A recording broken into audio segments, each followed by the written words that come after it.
welcome back to my channel. And for today's vlog guys, tuturuan ko naman kayo kung paano maglagay ng background picture sa ating keyboard. Yes, napapalitan yung background natin sa keyboard.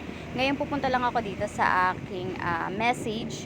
Ayan, para example, itatap ko lang yan para lumabas yung keyboard natin.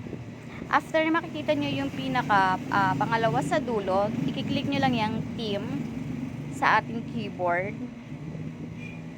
And then mapupunta ka dito sa theme. Ayan guys, pwede ka magpalit ng color, ng background, ng landscape, kulay. So depende yan sa inyo. Pero kung gusto nyo picture, mag-a-add lang tayo dito sa plus. And then, kailangan may naka-download ka ng picture na gusto mong ilagay dun sa keyboard mo. So nag-download na ako. Si Liminhu yung aking dinownload. Ayan. Ida-drag ko lang siya ng maayos para sakto yung face niya doon sa keyboard natin. After nyan, idada na natin. So, para naman makita yan ng todo, i-adjust ko yung brightness ng todo para makita or mag-reflect yung mukha niya. Ayan. So, itinodo ko na 100.